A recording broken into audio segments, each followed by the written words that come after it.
Honda safety car again in the Queensland Aussie Male 500 as they clear a couple from very risky parts of the track.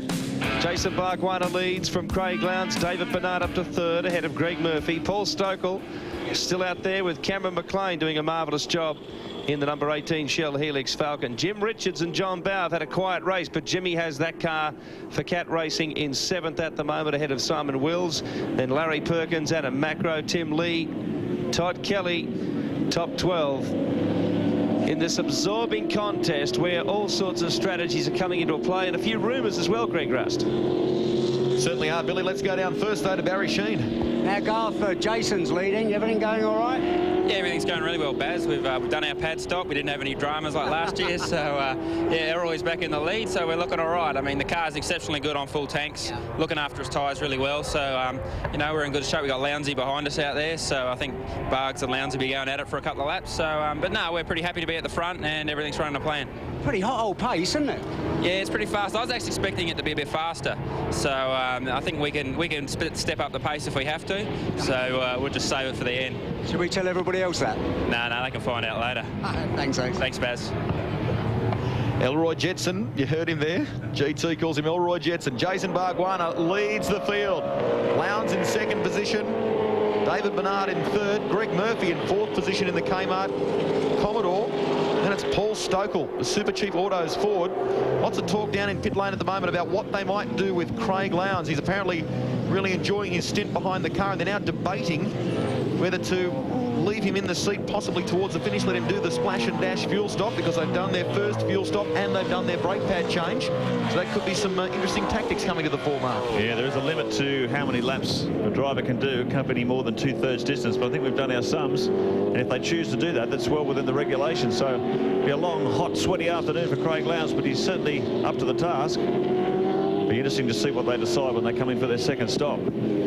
This is the battle that Garth Tander was talking about. Jason Bargwanna in the leading Valvoline Cummins Commodore. Craig Lowndes in 2nd. David Bernard in 3rd. Greg Murphy, Paul Stokel in the Super Cheap Autos Falcon. He's in 5th. That's been a great fight back by that team as they come up toward the pit straight. Full racing conditions. The field sort themselves out here. Car 7, the Kmart Commodore, Stephen Richards at the wheel. Greg Murphy, I should say, they're in 4th. There's Castrol Commodore being pushed away.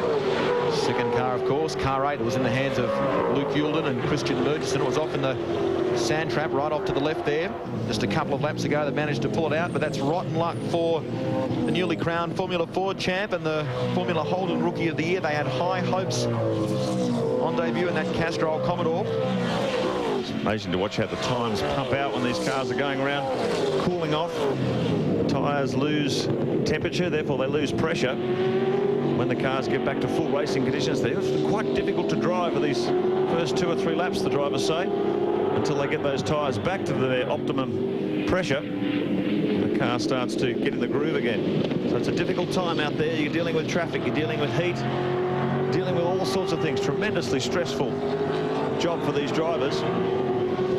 Jason Bargwanna leading this one handsomely, 0.7 of a second in front of Craig Lowndes. David Bernard a further 2.4 seconds behind in the Caltex Havoline Ford. We've got a battle on our hands, folks. It's going to be a real fight to the finish. And no doubt there's a bit more attrition to play its hand this afternoon.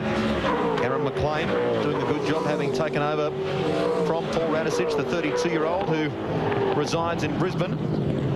Kicked off his career in karts in 1984, has been a former Australian sports sedan champion, campaigned BMW successfully in the 2-litre championship for some time, and now driving for the Shell Helix Dick Johnson Racing Team here as co-driver to Paul Radisich. Is the gap closing between Jason Bargwanna and Craig Lowndes? It certainly looks like it.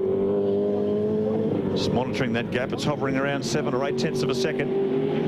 Sure, Lowndes is fairly comfortable sitting in there. Let Bargwanna set the pace. Fastest lap so far in the race was on lap 50, set by David Bernard in the Caltex Havoline car, a 1:11.61. So the pace really up here. Now a 1:12.42 for Bargwanna. So we're going to watch that. If they slip back into the low 12s again, it just shows how consistent and how tough this 2000 specification Bridgestone control tyre is. Remember the problems they had here last year with this brand new track surface and all the graining. It was a real tyre economy run. But this time they've been able to attack. An attack from race 1. Where's the Valvoline team? Gary Rogers, team owner. The real inspiration behind this outfit. It's just tremendous when you look at the resources that this team has to draw on compared to the almighty HRT. It's just fantastic what they've been able to do. Bargwanna, the 28-year-old, who these days resides in Melbourne. Gap is now down to, it's come down by another 1/10 of a second between these two.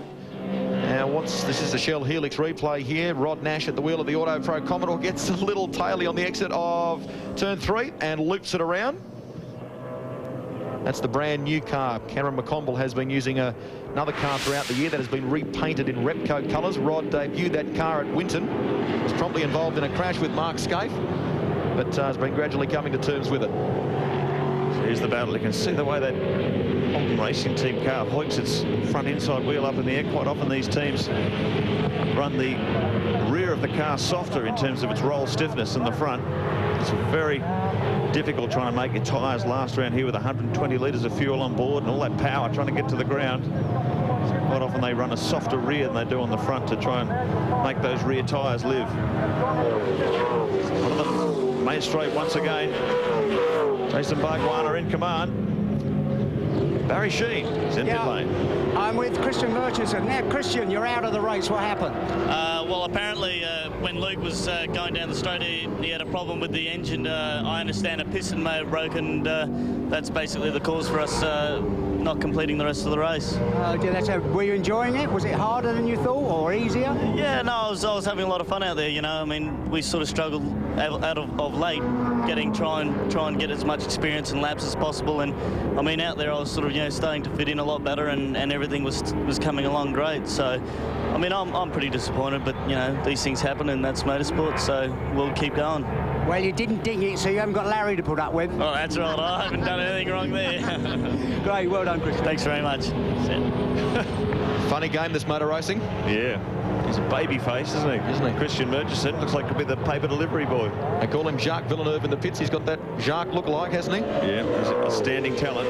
Certainly one to watch. I think he sees his future more in open-wheeler cars than touring cars. There's a great passion for single-seater racing, and hopefully that passion will lead to a successful career overseas. I know he's certainly got his eyes on bigger fries. Had a test with the Sauber Junior team in Formula 3000 very recently. What a marvellous story the Jason Bargwanna story has been, Mark. I mean, when you consider that less than 6 years ago he was turning up at Oran Park with an HQ Holden towing a Formula V, really doing it tough, this kid. He's progressed through Formula V, Formula Ford, Campaign. You remember those years when he was running against Jason Bright in Formula Holden? They were classic years. And to the credit of Gary Rogers, has come on board, won the Shell Championship Series round at Winton on 2 occasions. They finished second, he and teammate Garth Tander here last year at this very event. Could they take it out in 2000? Well, have their fingers crossed. They came very close to doing that last year. They've got that brake pad change out of the way, so that's not going to stop them this year. And really, when you look back, that was the only thing that was between them and victory lane at the first Queensland 500. Greg Murphy at the wheel of the Kmart Commodore. Hasn't this team been successful in endurance racing? Reigning champions at Mount Panorama and the FAI 1000. And they only missed out on a podium position here last year when a brake failure very late in the race dropped them down the order. Paul Stokel. Now, I've just been watching this black film build up along the side of this car. It seems to be getting worse and worse as the race progresses. I don't know if that car's pumping out a bit of oil. It's odd that it's down one side of the car, isn't it? It doesn't seem to be on the driver's side, though. And it certainly isn't slowing the car down. Paul Stokel in 5th position doing some competitive times, hovering around the mid to high 12s. Bargwanna's just done the fastest lap of this stint at 1:12.02, so he's just knocking on the door of the 11s, pushing very hard in the Valvoline car. And Craig Lowndes indeed dropping into the 11-second bracket, so it's a great battle here. Just 1 second between the leading cars. Cameron McLean sitting a bit further back in the order after they went in for that pad change under safety car conditions, 7th on the road. Just on a slow one there, a 13.9, so maybe that's threading his way through the traffic. But he's sitting a little bit further down the order at the moment. Just one position there you can see ahead of Jimmy Richards, and then in behind the veteran Larry Perkins at the wheel now of the Castrol Commodore. So some real experience there between those two. Jimmy, a multiple Australian touring car champion, many times a winner at Bathurst, and Larry, 6 times a winner at Mount Panorama. Yeah, he's an outstanding talent, isn't he? Originally came out of the bush out in the Silo Town district of Victoria, in Cowangi, and just exploded onto the Australian open wheeler scene. Very successful in Formula Fords and Formula 2, a spectacular driver. Did great things overseas. Here's Todd Kelly, Holden Young Lions, currently 10th. Took over from Nathan Pretty, the new addition to the Holden Racing team lineup, who will switch to a Holden Young Lions car when Ivan Muller and Jason Plato come on board, the 2 internationals. So there'll be 3 Holden Racing team Commodores represented at Mount Panorama in November. Kelly's been good this year too, the 20-year-old from Mildura. Remember, he won that 2nd race at the GMC 400. Let's go to Grant Denyer. Just how good is David Bernard? He currently sits in 3rd position, which is a fantastic effort considering it's his debut run in a V8 Supercar in the Shell Series. Now, this is just a piece of information used in everyday data. It represents how much steering movement is used between turn 1 and 2. That's what these jagged little lines mean. Normally, there's a fair bit of movement left and right as they go through that high-speed part of the section. Turn over and have a look at David Bernard's. Very smooth between turn 1 and 2. Not too many jagged up and downs. That means he locks his arm in, he turns it in. It's one very smooth arc. Now, what that all means is he's very easy on his tyres, his car, and of course himself. And it just shows that drivers can look good on paper, and that's how a team knows that they do have a good driver. And that's, of course, that's what to win races. Yeah, just an indication of the tremendous amount of data acquisition these cars have on board now. They can monitor an enormous number of parameters. It's almost unlimited. And there you go. You can even see the amount of steering input going into the cars as they drive around.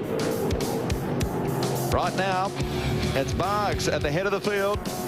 From Craig Lowndes in 3rd position there, Dave Bernard, Greg Murphy in 4th, Stokell, a sensational job in the Super Cheap Autos Ford in 5th position. And what about Jimmy Richards, 8th in the Caterpillar Ford? Yeah, I've got a long way to go too. Perkins and Ingle in 9th. Kelly and Pretty rounding out the top 10. Plenty more to come in the Aussie Mail 500 after this.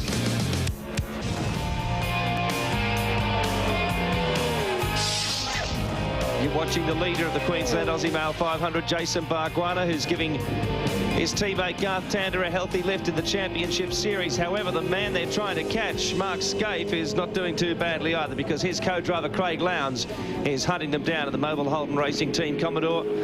Tremendous job by Jason Bargwanna. And he and Tander are certainly names of the future. There are many, though, on display here at the Queensland 500 this weekend, as we go through the halfway stage, just over it, in this absorbing contest. Right now, Bargs has a 1.3-second gap on Craig Lowndes, who's just gotten around Derek Van Zelm. He's turning up this weekend with Christian de Gost, and that's a new car, but Mark, they've had some real dramas with it. Yeah, it hasn't been a good start. It's been a difficult situation for Derek. He hasn't driven cars for a long time. So he's become a very successful constructor in his own right, building a number of V8 supercars. He built the car for Thomas Mazira last year, and just keeping his hand in. I think ultimately he'd like to be in a situation where he can run a team and get some paid drivers in there. But deputising in that situation this weekend, Derek Van Zelm. The battle going on here at the moment between Neil Crompton and Tim Lay. Tim Lay in car 35, the second of the Valvoline Cummins Commodores. Crompton just off to the inside there. Lay settles for that position at the moment. Adam Macro in car 46 runs just ahead of these guys in the Team Asia Online Commodore. Macro in 11th, Lay in 13th, Neil Crompton splitting them in 12th position. I guess you've got to ask the question, Mark, what's happened to Ford's Generation XR program when you look at the fact that Tim Lay and both Adam Macro were former members, and unfortunately now they're both piloting Holdens. And Greg Ritter. Yeah, that's right. All three of them. Well, the Ford's ill-fated Generation XR program was supposed to foster young talent through a number of Ford teams, but they've all ended up going to Holden teams. What about this performance? Yeah, this is great. This is one of the guys who did very well in the Konica V8 Light Series. Terry Wyhoon, his teammate Matthew White, running out of the same stable. They shared resources, and Matthew White finished up second in the championship. So it was a very good performance on very limited funds. These guys in the Konica series did not do it with a lot of bucks. And that was a very strong, consistent drive for Matthew White. From memory, he won one race in the entire championship, just played it ultra consistent, and that helped him to second position in the Challenge Recruitment Commodore. Well, it was a smart way to attack the championship, wasn't it, Greg? I mean, he said he was well aware if he went off the track and busted a spoiler or damaged the car, he's up for a $2,000 or $3,000 repair bill. And when you're running on such a shoestring budget, that sort of thing can just blow your championship. So he just drove with his head, consistently picked up points, and he was very well aware he had to drive within himself. He couldn't really attack because he didn't have the budget to attack. Both of these guys campaign VS Commodores in that series. Terry did it, or seemed to do it, tougher than Matthew did. And he's jumped into this car this weekend. Terry Wyhernan very impressed with the car and has been on the pace from the beginning. It just shows the feeder category, if you like. The V8 Lights series worked very well in its opening season in providing these lower budget teams an entree into the Shell Championship Series, and they've certainly proved their worth. Greg Crick, 15th position in the K&J Radiators Ford. We mentioned before the multiple winner of the Targa Tasmania has come back out as he did last year to drive for Keys Wheel, and Keys' son Paul, the 21-year-old, who regularly campaigns this car. Could well see this car in action in the Konica Series next year, in fact, because Dean Canto has put his clamps on this car. They'll run in the FAI 1000 at Bathurst in Canto's paint scheme. So there's going to be some quality cars coming into the Konica V8 Supercar Championship next year. Here's the battle for the lead, though. Craig Lowndes hovering behind the Valvoline Cummins car. I've been watching that gap. It moves anywhere between half a second out to 7 or 8 tenths of a second. And that's all it's been. Lowndes just shadowing the Valvoline Cummins machine.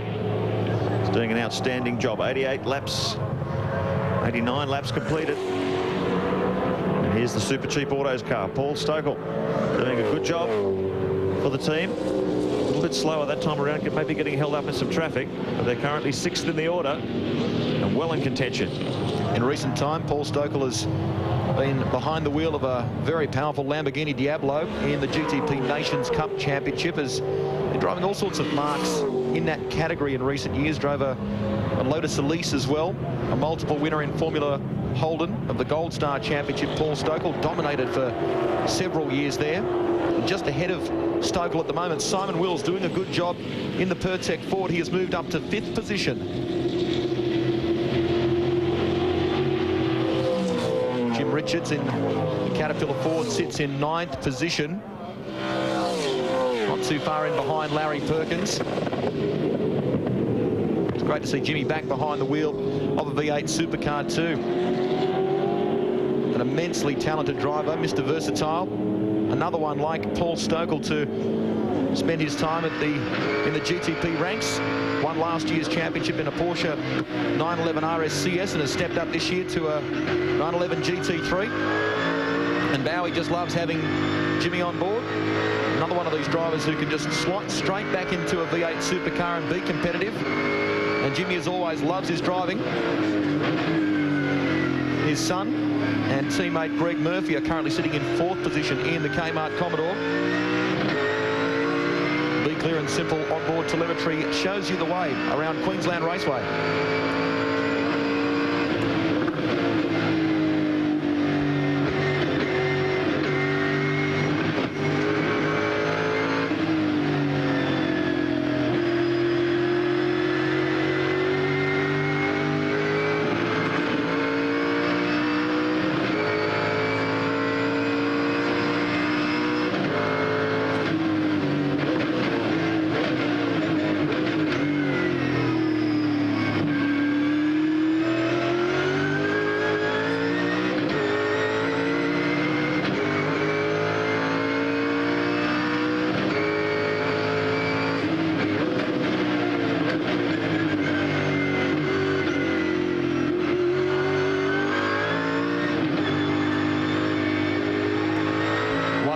Changes about Jimmy Richards is just how cool he looks when he's behind the wheel.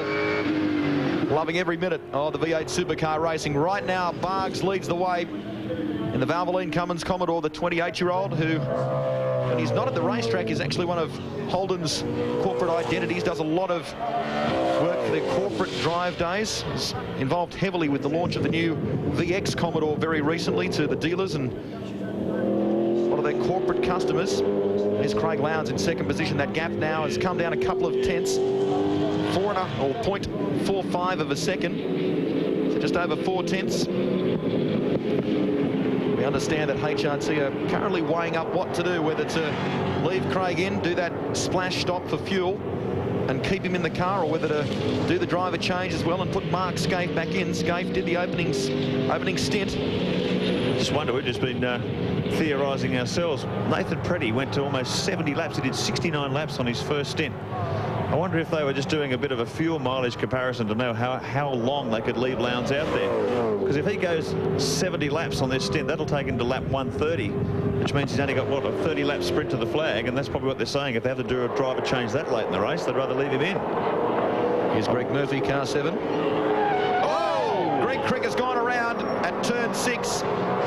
Under brakes, the back end simply came straight around at him. He's locked up his rear brakes. Very unusual situation there, but now he's got to try and get his way back onto the track safely. The battle at the front continues though between Bargwanna and Lowndes. It's a ripper.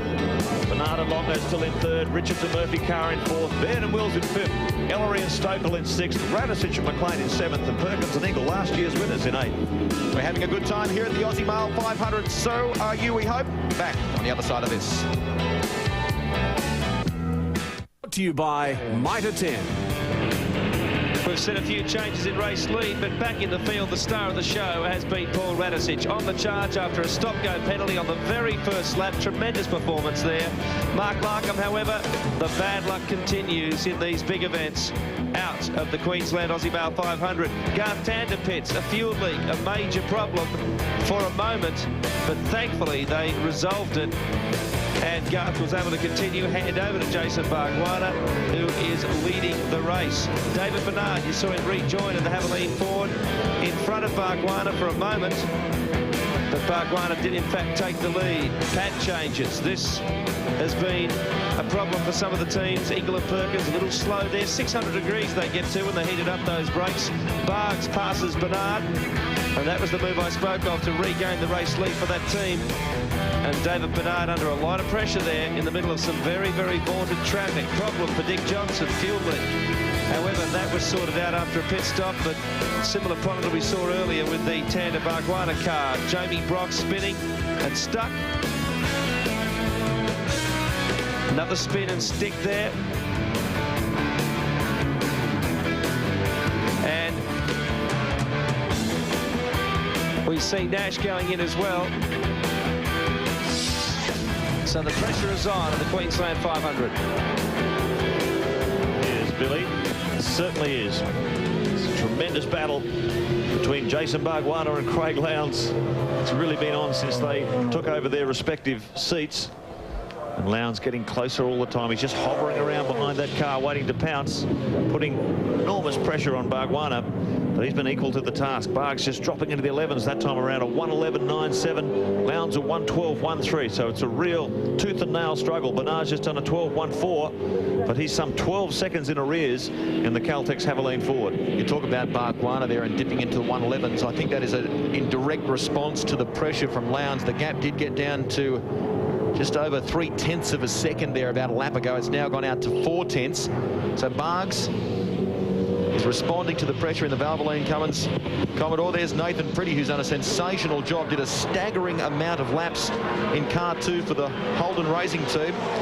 Got to be very happy with that debut. I think he's pretty happy too. It's a good job. He ended up leading the race at one stage with the pit overlap, and he got an extraordinary 69 laps out of the car. And that's a pretty interesting comparison for the Holden Racing team. If they've got to stretch their fuel mileage later in this race, they know they can probably run that far.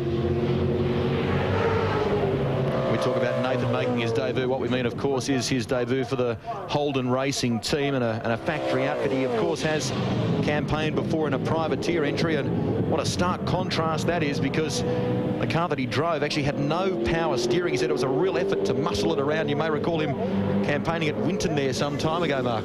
Yeah. And that's a list of who's out, and to get an idea of the attrition that afflicts these cars. Oh, the Caterpillar Ford. It's taken off into the scenery. No worries, mate. Jimmy Richards just manages to get it back onto the track. He's running back in 10th place at the moment. Not quite sure what started that. But Jimmy, very rarely see him make a mistake. But he's got back into the groove, continuing in 10th place. Awesome sound of that Caterpillar Ford. Let's take a closer look on the Shell Helix replay at exactly what happened. The car in front of him is the Chico Commodore, being campaigned by Ryan McLeod and Wayne Wakefield. Jimmy locks the front right, realises it, gets off it, but is a little too far in trouble. Now, how lucky was it the Ford team switched over to that new Tiga bumper? That had been the old Ford front spoiler. It would have dug into the ground. Look at this. Lowndes ducks out. Maybe just searching for a bit of cooler air now. Sitting in behind a car in front. High ambient temperatures, and the air is very disturbed. It's not very effective at cooling. Maybe the temperature's climbing up a bit. Craig just ducking out of the draft to feed it some cooled air. It's a very, very warm day at Queensland Raceway this afternoon as he continues this absorbing battle. Jason Bargwanna in the Valvoline Cummins car. Absolutely nothing in it between these guys. The last lap around, they were separated in terms of lap times. Something like 0.06 of a second, so absolutely nothing in it. And Bargs is really handling the pressure exceptionally well and helping his teammate in the bid to close that gap to Mark Scaife, although Lowndes is doing his bit. 61 laps to go, Craig. So there they go, 61 laps to go. The team talking to Craig Lowndes. 173 points the difference between Mark Scaife and Garth Tander in the Shell Championship Series, and this is their co-drivers now, keeping that championship battle alive. A lot of responsibility. A great wide shot there of the 3.1 kilometre Queensland Raceway. There's your battle for the lead. David Bernard, some 11.8 seconds behind, doing competitive times, but not able to close the gap. Right now, Bargs leads the way from Lowndes. Things very close between them. Bernard has dropped off the pace a little bit, but sits well in third. Greg Murphy in fourth. Simon Wills in fifth. Paul Stokel in sixth position. McLean sits in seventh. And Larry Perkins in eighth. Got an absolutely thrilling Queensland Aussie Male 500 on our hands. Plenty more to come after this break.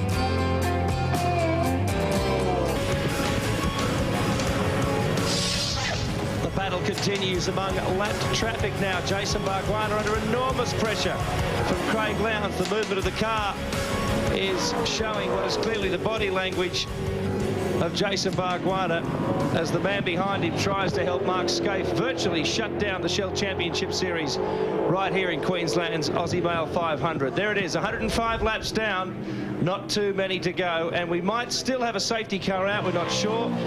Mick Donohue's car is off the track. Tyler Mecklin, his co-driver, we'll wait and see, but what a battle. It is in fact out now. Safety car, so Bargwanna gets a little bit of a rest, but Lowndes will be right on his tail when they get fast again. We're going to try and do a quick pit stop and get you out. That's the Holden Racing team, we believe, talking to Craig Lowndes, so he'll probably come in and take advantage of the fact that you can... You're going to stay in, obviously, and you'll run to the flag. He's going to stay. Okay. Oh, there we are. There's the stricken car. Young Tyler Mecklin. Set your bias for full tanks again, if you've adjusted it. Set your bias for full tanks. Robbie Starr gives him the message. Going to take on a full tank of fuel. No problem. Adjust his anti-roll bars to set the car up again for that full tank, and he's going to make the run to the flag. Well, this is going to be interesting. What will the Valvoline Cummins team do in response to that? That's interesting. We understood that Mark Scaife was going to take the final stint. Now Craig Lowndes is going to take it right through. Safety car on the circuit. Meg, you're going to have to drive straight through car 2's pit. Well, it seems like Lowndes has come straight in. Barry Sheen will be on the spot when he comes in. 60 km/h strict pit lane speed limit. Over to you, Baz. Yeah, he's just coming down now. Everything looks all right. I'm just getting out of the way so I don't get anyone's way.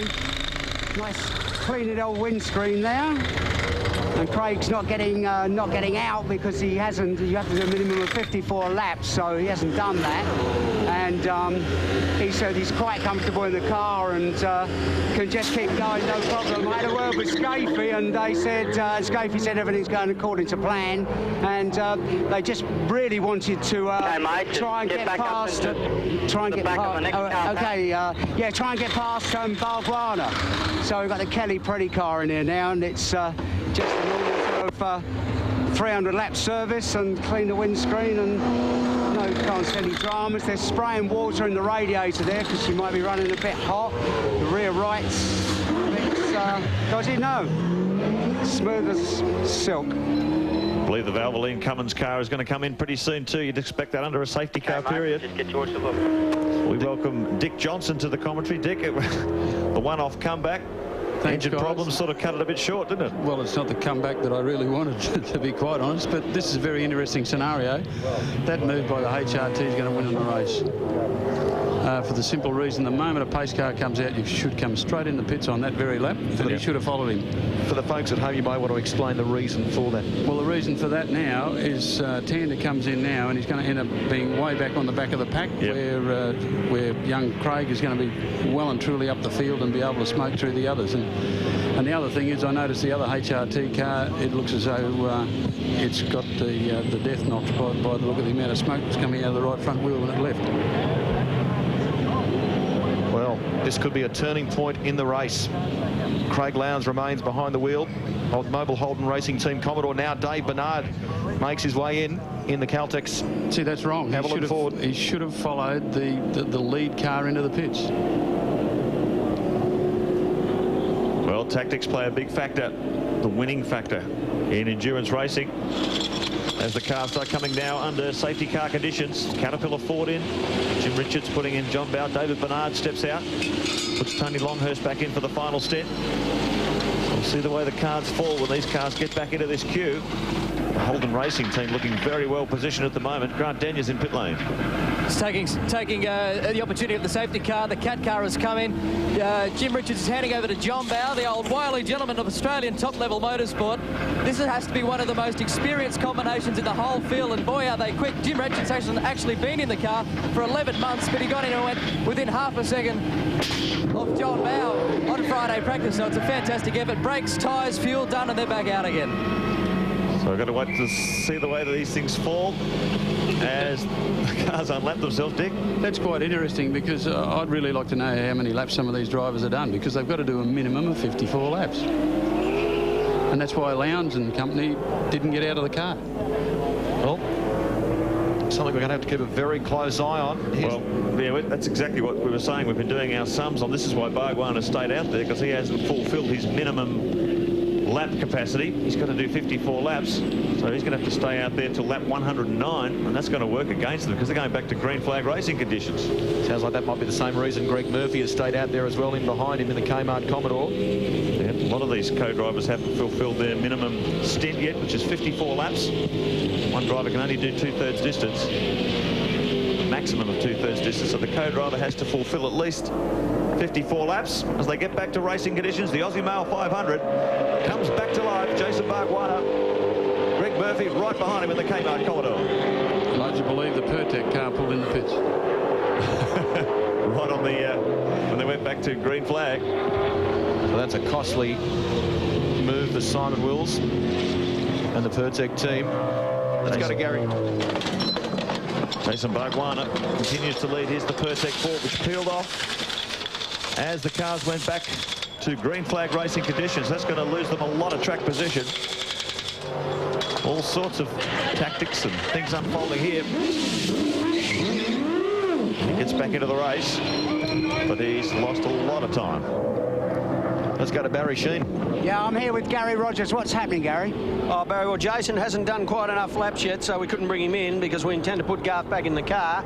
I mean, it's unfortunate we're only too short, but that's the way it goes. But I think I'd be surprised if there's not a few pace cars between now and the end of the race anyway. I think there's a few of them starting to run out of brakes and a few things happening, and I think Garth fresh and Craig's already done half a race, but, you know, who knows? We're doing our best and we'll keep going. Okay, best of luck, guys. Thanks, Barry. Yeah, there's a lot of things to unfold here. This race is not over by a long shot. 109 of 161. Jason Bargwana continues to lead. He's got to do another lap before he can legally step out of that car. Garth Tander waiting in the wings to step back in for the final stint. They will be hoping and praying for a safety car period in the next few laps. Must be a nail-biting situation, Dick Johnson, when you're waiting for something to happen out there to bring that safety car on the course. Well, it certainly is, and it really is the luck of the draw. It's quite amazing when you consider that there's so many different scenarios you can have in a race like this. You may be the fastest car on the racetrack, but you could come 10th. Yep. just the way the flag, or the way the fortunes fall during the race. It just shows you just how important tactics are in an event like this, when you have windows for brake pads and drivers and fuel and everything else. So it really does throw the cat among the pigeons. And they have the right personnel on board that can read that and say, right, the time is now. Oh, exactly. And you've got to be able to sort of call up on every single scenario you can possibly think of at the time. Tony Longhurst back at the wheel of the Caltex Haviland Ford, and in the thick of it as well. This middle part or horseshoe section of the track. Dave Bernard out of the car after that middle stint. Jason Bargwanna leads the way from Greg Murphy. Larry Perkins sits in third position just ahead of Cameron McLean. Lowndes in fifth, Neil Crompton sixth, but of course things are readjusting with all those pit stops we saw. Bargwanna yet, of course, to make that final stop that Gary was talking about. Gary Rogers, the team boss. It's been hot here today. Dick, has it been taxing for you? Well, mate, for about 6 or 7 laps, it was terrific. I felt quite okay, but I know that by the time you get 54 laps up, you know you've done half a day's work. Hot conditions at Queensland Raceway as the field sort themselves out after that safety car period. We've just been doing our sums on David Bernard's stint behind the wheel. We're not sure, but the information we have, he may have stepped out a few laps too early as well. So we'll confirm that as the race goes on. The teams really have to watch those windows and those preset parameters in terms of what you can and can't do. Win or lose a race for you. We've seen it happen many, many times. So we'll sort that out for you. But at the moment, Tony Longhurst charging in the Caltex Haviland Ford. Jason Bargwanna still leading this race. Still yet to make the second stop. Greg Murphy in behind him. Larry Perkins in third now. Cameron McLean in the Shell 18 Ford in fourth. Craig Lowndes in fifth. Neil Crompton saw the FTR Falcon drop way down the order, well into the rear of the top 20. He's now up to sixth position. And Adam Macro, that's a great drive in the Team Asia online car with John Faulkner, the youngster. He's up to sixth at the moment. Alan Jones, the 1980 Formula One world champion, at the wheel of the Toll Express Ford that he's sharing this weekend with Anthony Tratt, currently sitting in 20th position. Drove for this team last season as well. It's going to be interesting to see the Longhurst car or the Haviland car, because they're going to be really stretching it to get to the end on the field, let me tell you. He sits in 10th position at the moment, just behind Todd Kelly. Tim Lay ahead of them. See, there's still about 50 odd laps to go, and you can get around about 60 to 61 laps out of the tank. I was really surprised to see the mileage of that car too, the whole racing team car. I think they did 69 laps on that first stint. Maybe they should have a look at us. Car 7 continues. We hear from pit lane that the Valvoline Cummins team are all ready and armed, waiting for Jason Bargwanna to bring that car in. If they're going to have to pit under green conditions, that's really going to hurt them. Well, when you notice the HRT cars, they do get very good economy, because by the sound of it, they run their rev limiter quite a bit lower than what you're allowed, and obviously that could save quite a bit of fuel. There's the man who sits in second in the championship at the moment. 173 points adrift of Mark Skaife. That is Garth Tander, the 23-year-old from Western Australia, set to take over from Jason Bargwanna, our race leader. And this is going to be a costly stop, as Mark mentioned, under race conditions. Going to cost them a lot of track position. Here's Larry Perkins fighting hard with Craig Lowndes. Lowndes has actually just overtaken Perkins to take third place back. So Lowndes continuing showing good race speed. The Holden Racing Team Commodore, a 1:12.35. Here comes the Valvoline Cummins car. Our race leader peels over to pit lane. And what a rotten turn of luck so far for this team. And I can tell you, it feels as though you're walking up pit lane doing something. But just imagine, isn't it amazing, Dick? Like, they could have had a safety car period a few laps later when Bargwanna could step out, and it could have been completely different. Barry's on the spot. Yeah, I am. It's just like the coppers, isn't it? There's never one when you want one. It's, yeah, it's Boggs is taking out his short wheelbase kit out the sea there and getting Garth tied in. It's, as you were saying, it's just such a waste. It seems such a waste of time, you know, when there's a safety car out, everything's fine. But, you know, what you lost? You lost at least, what, 35, 40 seconds, I suppose. And that's some you win, some you lose. Yeah, that's how races are won and lost. There is an enormous amount of tactics involved, but you can also need a play of luck. And it didn't work with the Valvoline Cummins team today. He's coming out just in front of the Pertec car. So Garth Tander refreshed after his break. Long stint from Jason Bargwanna fulfilling his commitment. And he rejoins the track in 14th position, I think. And a lot of work to do. They don't get a safety car before the end of this one, Dick. They can kiss goodnight to this race. Yep, they got the odds stacked against them. So Greg Murphy now takes over the lead. Craig Lowndes in second. Oh, there's the John Cleland having a moment. Forbes Cleland Cloud, the wins Commodore. We saw it in trouble early in the race. Fortunately, he manages to get back into action. John came over on Royal Brunei Airlines, who don't actually serve any alcohol on board the plane. And was John pretty happy about that. He was a little parched when he got here, he said. Oh, look at all that dust. I think it's BYI on those. So it continues. Scottish veteran. Greg Murphy, let's have a look at that on the replay. John Cleland getting in trouble at turn 6. Just got the back brakes going, and that's what happened. Seem to have that happens quite often in endurance races, Dick, is because people try to run more rear brake to try and save the fronts, or what's going on there? They've got to save the front brakes at the same time. You've really got to be adjusting the brakes the whole time, because the fuel load gets lighter and lighter and lighter, so you're into the situation where you just keep winding the brakes off. Well, Larry Perkins is making his way into the pits in the Castrol Commodore, and a moment there for Greg Murphy while we were speaking down at the final turn. He seemed to lock it all up. He gathered it up just in time, though. I don't know whether it was a moment of indecision about whether to pit or not, or whether it was a brake problem. He stays out there ahead of Craig Lowndes.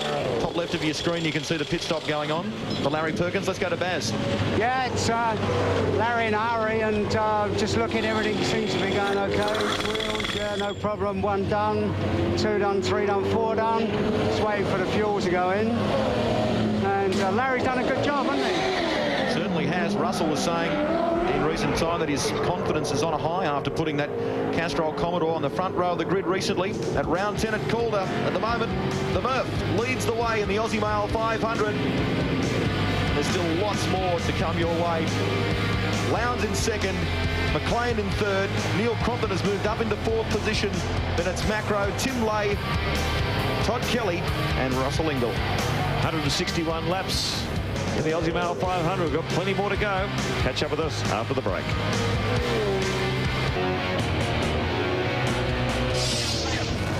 Race leader Greg Murphy at Queensland's Aussie Mail 500. This is just the start of what should be a climactic finish to the domestic and international motorsport season. Of course, after this, the sprint round at Sandown, the FAI 1000. There is so much more happening as the major motorsport comes to Australia as well. And one of those events is the Honda Indy 300 on the Gold Coast, October 14 and 15. Do not forget those dates. It should be spectacular, and most of the top drivers you see here today will be in action on the supporting card at that event as well. Less than a second between the top 16 teams after qualifying. The times between the drivers and co-drivers have been close, and yet it has been strategy that may well decide this event today. And a bit of luck too, Billy. The way the cards fall with these safety cars. Here comes Greg Murphy. The Walker in-car camera, another team that's been hung out to dry, has not had a safety car period, so they're going to have to pit under green conditions. No team wants to do this. You lose a lot of track position. So comes into pit lane, hand over to Stephen Richards. We hear from the Stone Brothers pit that is the situation. David Bernard will have to step back into that car. He didn't complete the minimum amount of laps. So all sorts of dramas to unfold here. We've got a long way to go. 119 of 161. Anything could happen in the closing stages of this race. Kmart Commodore. Air jacks down. Stephen Richards in. Back into the action. He'd have lost a lot of time, Dick Johnson. He certainly would have, and that's what I mean. You just got to play the pace cars at the right time, and you can take them to your own advantage. And I know this is why they're leaving Cameron McLean out in the car, even though he's a little bit slower than Paul in the car. They're going to leave him out there until such time as his fuel is expended, because there just may be the chance that there could be another pace car. And I guess the more fuel you use, Dick, the less you got to put in for the final stint. And that's the other plus too. Shame for Stephen Richards and Greg Murphy. That is a brand new car. They debuted, Murph debuted, in fact, at the Calder Park round of the championship, and they were hopeful of good things here this weekend. There is Cameron McLean, sitting in second position at the moment in the Shell Helix Ford, just ahead of Neil Crompton. It's an outstanding drive by Paul Radisich, Dick, to claw his way back from that stop-go penalty. Yeah, most definitely. I didn't actually see it on the TV, so I'm sure Paul will have something to say about it when he gets the chance, but he really gets his head around those sort of things fairly quickly and gets on with the job. Well, only served to fire him up. He really carved his way through the field. Yeah, he certainly did, and, you know, Cameron's doing a terrific job too. You know, he's done a very good job for us. McLean, who this season has been driving the Greenfield Mowers AU Ford, turning up, of course, with the Shell Helix team for this event and for Bathurst. Can we get any idea yet on the pairings for Bathurst from you? It hasn't been announced. One would never know at this point. One wouldn't. I know one who would. One might. He's not saying anything. On board with Cameron McLean, the surviving Shell Ford. It's been showing a lot of pace throughout the day. Cameron McLean doing a long stint here. Teammate to Paul Radisich. Didn't have a good start to the day. They fought themselves back into contention. Currently second on the road. Still to make another stop. The Holden Racing team looking very strongly positioned at the moment, leading this race. 6.2 seconds down the road from this car.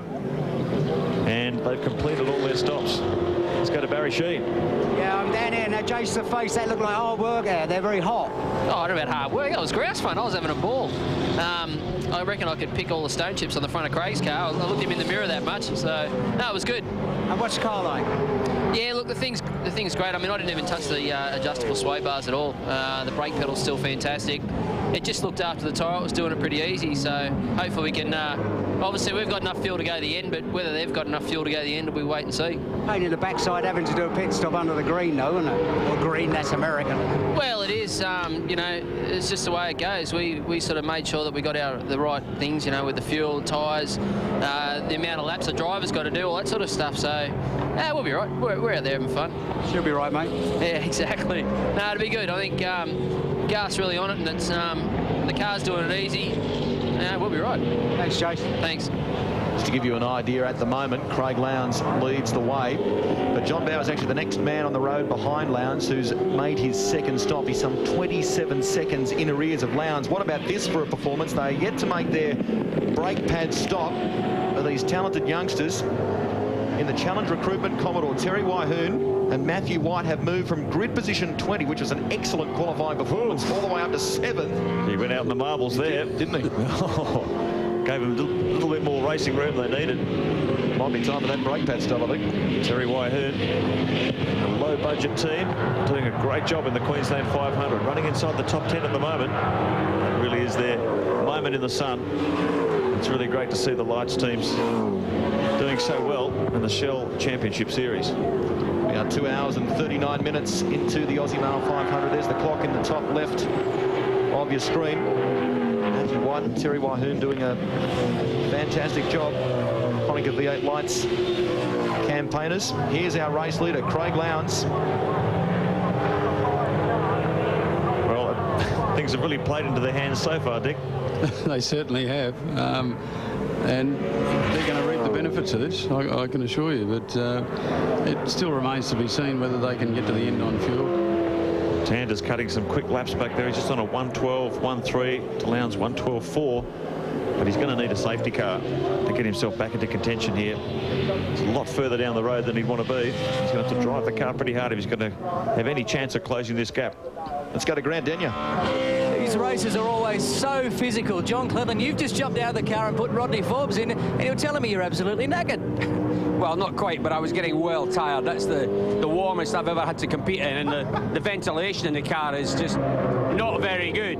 So I was pretty glad to see that window come where I could come in. We were having some problems with the car, but when I was sort of there was a bunch in front, sort of the real quickie guys, and I was trying to stick with them, which was probably not the smartest move because I don't think we quite had the setup to do that. But nonetheless, it was good fun. I enjoyed it. Hasn't put you off these Aussie conditions, has it? No, not at all. It's actually quite nice to see some sunshine, but the car was a little bit oversteery near the end, so the tail of the car was wanting to come round all the time. That's what happened as I spun just at the bottom hairpin here. Just got no grip as I turned into the corner and it went round. It flat spotted a tyre. So I had to stay out for that extra couple of laps to fit in the pit stop window. Otherwise, I wouldn't have done sufficient laps. The tyres were right through to the canvas, so I think another lap and they'd have gone bang. All right, thank you, John. That was fun. It was really good fun. And he'll be back, of course, at Mountain Panorama. Bathurst, Dick Johnson, we should thank you for joining us in the commentary box today. Hard luck, mate. That's not the way that you wanted to bow out, we know. Thanks, Rusty. Dick Johnson there. A man who won't be taking any further part of the Aussie Mail 500, unfortunately. Great to have him with us in the commentary box. At the moment, though, his second car in the Dick Johnson Shield Helix Racing team. Cameron McLean sits in second position behind Lowndes. They still have to do that other stop. He's doing some competitive times too, 1:12.96. It's right up with our race leader, Craig Lowndes. Lowndes is just in the box seat at the moment. We get set to take a break here at the Aussie Mail 500. We'll run through them for you. Lowndes on the road leads the way from McLean. Neil Crompton up to third. Todd Kelly in fourth. Tony Longhurst has recovered for fifth position. John Bowe sixth. Stephen Richards now back at the wheel of the Kmart Commodore in seventh, and Barnes and Tander are in eighth. You can see down the right-hand side of your screen how much further they are behind. 42 seconds down the road, Perkins and Ingle, Matthew White, Terry Wyhern. Outstanding job in the lights car. Baird and Wills in 11th place. Ritter and Lay, Ellery Stokel, Faulkner, Macro, Wheel and Crick in the Falcon, of Forbes and Cleland. Jeff Full and Phillips Skyfleet in position 17. McConville and Nash in 18. Dooman and Connor making their return in the Gatorade Commodore after missing a couple of rounds are in position 20. Romano and Brock 23. Anthony Tratt and Alan Jones 24. Derek Van Zelm and De Gostin in 25th. And that rounds out the field right down to the retirees. We've got plenty more to come. Other side of this.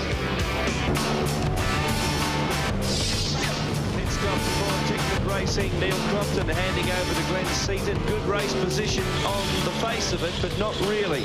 The team that has done their homework and committed their strategy to the utmost has been the Mobile Holden Racing team. While these guys are changing drivers, Craig Lowndes is still circulating with a comfortable race lead and may not have to finish stop, that is, before the checkered flag. There is some question as to whether he'll have enough fuel to get to the line, but they rarely get their sums wrong, that team. So it looks like Lowndes is in the box seat, barring any misadventure. And Glenn Seaton rejoins the fray. A fair way back in the field, 11th overall. Yep. Problems there for the toll car too. Anthony Tratt and Alan Jones. They've gone straight, in fact, to the garage at the back of pit lane. No, it's definitely finished then once the car goes behind the pit wall. It's out of the race. Car goes behind the pit wall. Fairly terminal situation. Fairly terminal situation. Terminal situation. Should also welcome to the commentary box as well from the Kmart race team, Greg Murphy. And HRT, your former team, seem to have really read this one pretty well so far, Murph. Well, that pit stop they did under their pace car was absolutely brilliant strategy. Left Lowndes in the car. Obviously, he couldn't get out because he hadn't done enough laps, and they've blitzed the field. I mean, it's cleanly just done a great job. Now, you're talking about your own car just before, or just during the ad break there, and it's got a couple of problems. It's not exactly straight. Well, the car's going unbelievably well for the problems got. Steve, I think, had a bit of a problem with Steve Ellery in his first stint and bent the steering quite bad, so that we've got about I don't know, nearly a quarter of a turn down, left hand down at the moment. Probably got about 10 or 15 mil of toe in, so it doesn't go around the left-handers too well. The right-handers, sorry, the right-handers. It goes around the left's fantastic. It doesn't go around the rights very well, but it's and it's still doing very quick laps, so it's sort of a little bit disappointing. Is it making the steering heavier as well, Murph? Is it? It just under brakes, it tracks all over the road, and then also around the two fast right-handers. The wheels obviously got a lot of toe in on both sides, so it just doesn't want to go around these two corners where Steve's going now. It just pushes, see that push wide? He's pushing way wide there onto the curb, so he's losing a lot of corner speed, and it's about 4 or 5 tenths a lap. He's very wide. Still looking at that last tap around a 1:12.82 for Steve, a 1:12.73 for Lowndes, so even with that problem, he's still getting a decent amount of speed out of it. Yeah, he's still got good speed. He's been down doing 12.1s, 12.2s, and I was out there doing sort of low 12s, 12.0 as well, and it's still going good laps. So if we had the steering right, it would have been doing 11s no problem at all. So the car is fantastic, just bar that little problem. Your old car is this weekend in the hands of Rodney Forbes, the car that Stephen normally campaigns, is being driven by Darren Hossack, of course, and Terry Finnegan. How is the new car, aside of the moments we've just been talking about? Oh, it has been performing unbelievably well. Steve and I have been really wrapped with the car all weekend.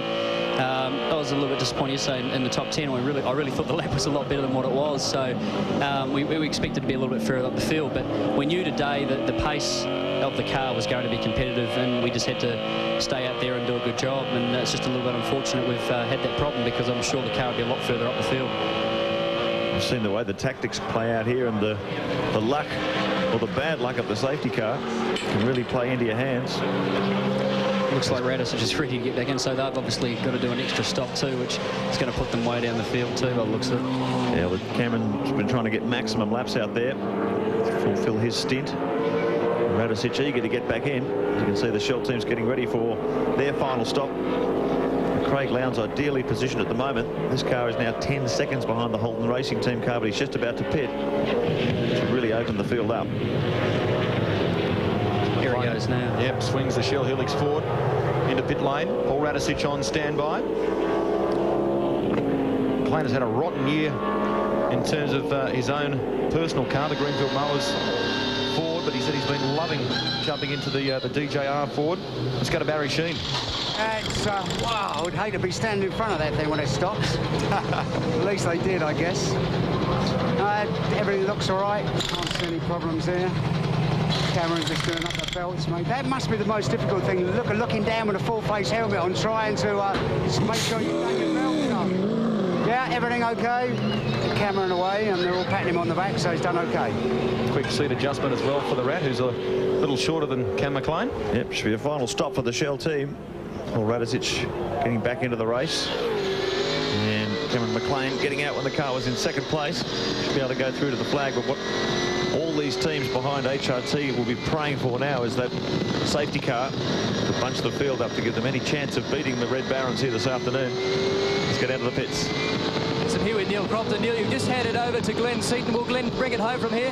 Yeah, I was actually quite keen to stay in the car because I was really enjoying myself, but Sito's back in the seat and he's fresh, and I think we're in reasonable shape. Are you happy with your strategy? Obviously, HRT put in a great performance when they came in as soon as the pace car went out. That made them up a few positions. Are you happy with yours? Oh, I think so, Grant. It's always hard to know when you're in the hot seat as to whether or not you've got the ideal strategy, but both David and Jason are working away there on the laptops, and they're fairly confident that we're in reasonable shape.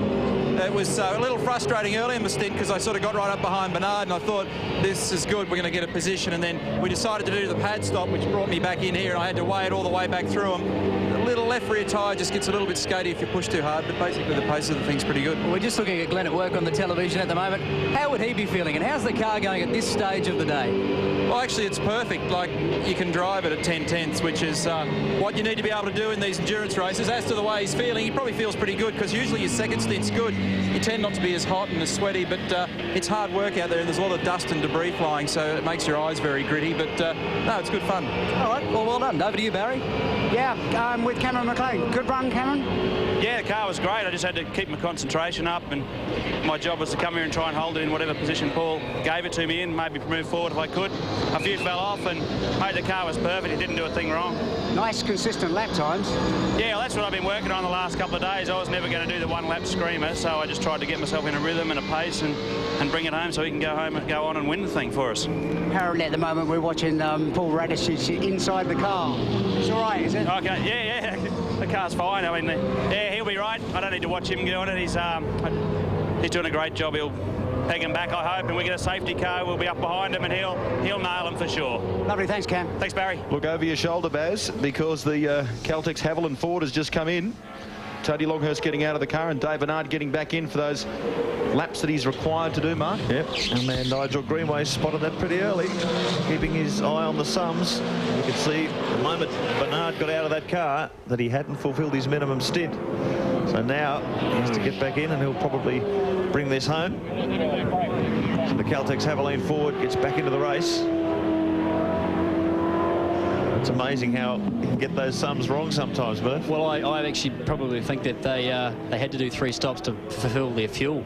I reckon they were going to run out of fuel, so they had to do 3 stops. I don't know why they would have changed drivers, but definitely they would have had to do 3 because of their fuel strategy. It's obviously the Ford's using it's producing a bit more grunt, and it's obviously using a bit more fuel as well, I'd say. Battle for 5th and 6th position. Stephen Richards in the Kmart Commodore, and just in behind him, the enforcer, Russell Ingall. Lap 136 of 161, the Aussie Male 500. Craig Lowndes continues to lead 18.8 seconds up the road from his teammate Todd Kelly. Cards continue to fall the way they are at the moment. You're going to have an HRT 1-2 in the Aussie Male 500. John Bowe currently 3rd on the road. Garth Tander, as a result of all those pit stops, has fought his way back to 4th position, and he can go right through to the finish. Stephen Richards just behind him. Russell Ingall, Craig Baird in 7th. Glenn Seaton, we just saw him rejoin. He's in 8th. Paul Radisich right behind the FDR car in 9th. Look at the enforcer having a look left and right here. Russell's having a good look in. Steve had to go to the inside there because of the corner speed down through turn 2, and Russell cuts through the inside now. So they'll run down to turn 4. Oh no, he's just slotted in behind him, but he can't get any closer than that, I don't think. Stephen will have the inside run for this middle section, or the tighter left-hander. Russell locks up that front left. Glenn Seaton currently the fastest man on the track. He's just on a 1:11.44 on lap 131. Just getting back into the car.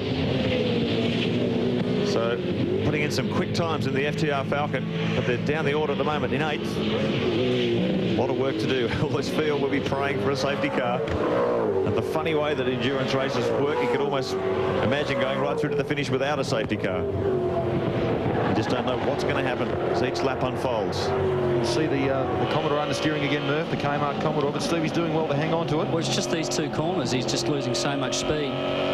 We're down about between sort of 10 and 5 kilometres down around that one corner. It's costing us around 4 to 5 tenths a second a lap, just because the velocity at the end of the straight here, where he is now, is down 6 or 7 Ks on what we should be. So it all adds up. When you're in that frame of mind, you have to sort of rethink how you attack the corner. And yeah, you're looking for different lines through those through turn 1 and 2, and I found using the curb on the inside was quite a lot better. It would just sort of put the weight on the outside of the car and just let it drive through the corner a little bit better. You know, he's trying his best. Certainly is, and right now he sits in 5th position in the Kmart Commodore. Lowndes showing the way. The second of the Holden Racing Team Commodores in 2nd position. Then it's the Cat Racing Ford. John Bowe in 3rd. Tander in 4th. Stephen, as we mentioned, in 5th position. Perkins in 6th. The Pertec Ford in 7th. And Glenn Seaton back at the wheel of the FTR Ford in 8th. We go further back, Radisich, Matthew White and Wahoon doing a sensational job. This is the Aussie Male 500. Lots more to come right after this.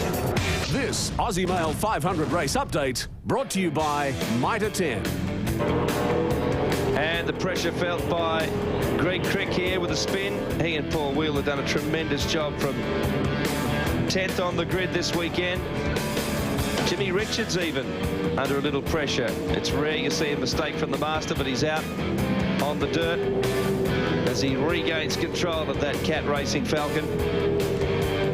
And finally gets it back onto the black stuff. Now, Tyler Beckler stalls McDonough's car. The safety car comes out. This was the restart, and this is where we saw the action heat up and the strategy for the Mobile Holden Racing Team really pay off. Pit stop here for Jason Bargwanna, and the difficulty was he did it long after the Mobile Holden Racing Team made their pit stop. Greg Murphy was the leader. John Cleland spun. Then a pit stop from Murph after taking the lead. Radisich moved into 1st place after that. But Radisich yet to make his pit stop as well. Terry Wahoon running wide, getting into the dirt. Craig Lowndes goes to a 22.3 second race lead. And they look in great shape. Not so for the Anthony Tratt Alan Jones entry back behind pit lane in the garage. We are back with the main action here, and this is John Bowe being caught rapidly by Garth Tander for 3rd position, the Caterpillar Ford. Under attack from the 23-year-old from Western Australia. Tander's been storming through. He's got a little bit of paper there on the radio. I don't think it's probably enough to bring up the water temperature too much. Well, still plenty of air getting in there. Oh, what's going on here? Car 2 in trouble. It's got smoke coming out the back there. That's the end of that. They have parked it. Now, that's bad luck for those guys. You can see Jeff Greg, the Holden Racing team manager's looking at his car, sitting there in dismay at the end of the pit lane, smoke pouring from it. What's happened there, Murph? Is that smoke or steam? That looks like... Could be steam. That's an engine then, obviously, because I think that's coming out the exhaust. Look at that. Which means it's got water going into the engine, so that's steam, it's not smoke. Yeah, there's no smoke there, you're right. And the dejected 20-year-old Todd Kelly walks away from the car. Well, they were heading for what looked like a very strong 1-2 finish. He waves to the crowd in acknowledgement. Now, Todd will be very hard on himself, too. He'll take this really badly. He's a great little driver. He's done a super job today. But that couldn't be his fault, surely. No, I doubt it very much. So, Shell Helix replay. Looking at the back of the Kmart Commodore. This is the battle between the Steve Richards and Russell Ingall. Russell having a good look down the outside. Steve covering his line. Oh, that's can't get any closer than that. The nose inside. Drag race now between the Enforcer and Stephen Richards up towards turn 4. Despite that problem with the... And Russell just dives to the inside, and then looks to the outside. Oh! Has a bit of a lock-up. If he hadn't got off the brakes there, he would have definitely hit Steve, so that was lucky. Fantastic battle. Stephen Richards and Russell Ingall fighting over 4th place. Now Tander has gotten around John Bow, so position swap there. Tander in the 2nd place. Yeah, that puts him up to 2nd. Goodness me. That's amazing the way things can turn around. He was so far back in the pack after having to make that final pit stop under green flags. And now he's up to 2nd place. Gee, pace car would be good right now, wouldn't it? Oh. What would be going through Jeff Gregg's mind at a time like this after what's happened to Todd's car? Let's in fact go to Baz and try and find out. Now, Jeffro, what's happening? Are you worried? We're always worried, Barry. Look, car 2 obviously has had some sort of engine failure. We lost radio control about 30 laps ago, so we don't know quite what it is, but you know, the poor kid's a bit disappointed, so we'll just let him console himself. Done a fantastic job. I mean, he was running 2nd, and really to us he's done the job. So well, it's not his fault the bloody thing's blown. No, that's what I mean. It's, you know, he's just got to be proud of himself that he's done the best job for the team, and we just, something's gone wrong. We just got to we get a chance. Oh, what about number 1 car? No problem so far? No, he obviously we're in radio communication there. He's fine. We just told him to nurse it and bring it home, and hopefully, fingers crossed. No swearing at the end, Jeff? No. I'm past all that. Oh, yeah. Yeah, I believe you. Best of luck anyway, Jeff. All right, thanks, Barry. You can see the disappointment there on the face of the team manager. That was incredible problem so late in the race for the Holden Racing Team Commodore. And look at this battle continuing between Stephen Richards and Russell Ingall over 4th place, but that now moves Garth Tander up to 2nd. And in terms of this absorbing Shell Championship Series battle, that's going to keep it well alive as we go through to the final 2 rounds at Sandown in the FAI 1000. A bit of lap traffic up in front of John Bow here as well, so that's... the gap's come down between Steve Richards and John Bow too, so these two are catching up very quickly. John Bow, his lap times are 1:12.66 there, 12.52 for Craig Lowndes. Tander at 12.54, so there's barely 0.02 of a second between the lap times of our 1st and 2nd place man. But the critical thing here is Tander is 37 seconds behind Craig Lowndes on the road. Now a safety car here for the final sprint to the flag would be amazing. What an incredible finish for the Queensland Aussie Male 500. So Holden Racing team will have their fingers crossed there'll be no safety cars. And a little bit further up the pit lane they'll be praying for one. No doubt Gary Rogers would be doing that right now, Mark. Hoping for one. Bit of pacing going on in the Valvoline camp, I think. Lowndes comes across the start-finish line to put another lap down. What a marvellous performance, and you'd expect nothing less from Lowndes, despite all this media hype and speculation about where the kid is going to be in season 2001. He puts it behind him, leaves it back in pit lane, or the paddock, if you will, and just gets on with the job of driving, man. Yeah, he does. He's a full professional, and Lowndes doesn't let anything like that get to him. He's got a few problems to sort out, but he's a race driver at the end of the day, and get in the race car and do the job properly, and he'll never do anything but 110%. Paul Radicic digging deep. 16 laps remaining in the race. He's just on a 1 minute 12.1. Very fast times for this late in the day. Battling away with Glenn Seaton here for 7th position on the road, and the Rat has got it. They're drag racing down the front straight here at Queensland Raceway, but the Rat will have the inside running into turn 1. Takes 7th position away from Seaton. John Bowe, meanwhile, in between the battle between Stephen Richards and Russell Ingall over 4th place. Caterpillar Ford's had a quiet, very consistent run throughout the day. Find himself 3rd. Good performance from the Queensland-based team. Radicic comes under attack. Seaton wasn't going to put up with that. These two Fords are going to go side by side out of turn 3.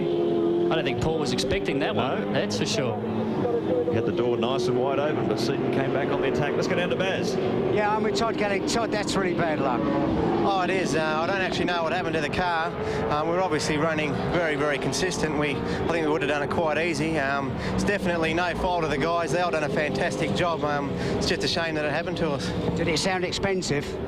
I don't know. It sounded like the engine, but I won't know till the guys get back. I tried to carry on for half a lap, but I wouldn't have completed the rest of the race, so I just pulled over. Other than that, it was running all right until no temperatures going up or anything like that? Understandably, it was a little bit hot, but that could have contributed to it. But obviously, we weren't in a position to slow down, so I just had to press on and hope that it would hang together. Unfortunately, it didn't. No, really bad. You've had a really great year anyway, so it can only get better. Oh, definitely. It's good training ground for Bathurst. Me and Nathan seem to join up together quite well, so we're looking forward to it. Thanks a lot. Yeah, it should be a strong combination. Holden Young Lions entry, the 3rd of the Holden Racing Team entries at Bathurst, when Todd Kelly and Nathan Pretty team up. They've both done a very good job today. Shame they had to fall victim to mechanical failure. They've certainly held their heads high in the absolute pinnacle of competition in Australian motorsport. They'll do a good job at Mount Panorama in November. Awesome battle going on between John Bowe, Stephen Richards and Russell Ingall, 3rd, 4th and 5th on the road at the moment. And Stephen Richards is only 0.4 of a second in behind John Bowe. Russell Ingall right on the tail of Stephen Richards. That battle's been going on for quite some time now. We're watching Paul Radicic after Glenn Seaton. Radicic in 8th, Seaton in 7th position in the Aussie Male 500. What goes through a driver's mind at a time like this, Murph? Talk us through what Steve would be thinking Here about. are these three here, and this is for 3rd place. Really, this is a pretty important thing to get onto the podium here. So, you know what Russell's like. You know what he's thinking. Mad as a meat axe. Bowie, well, who knows what he's thinking. I know what Richo's thinking. He's thinking get this thing to the finish. But also, he's trying to get around those 2 corners, and it's really, really struggling to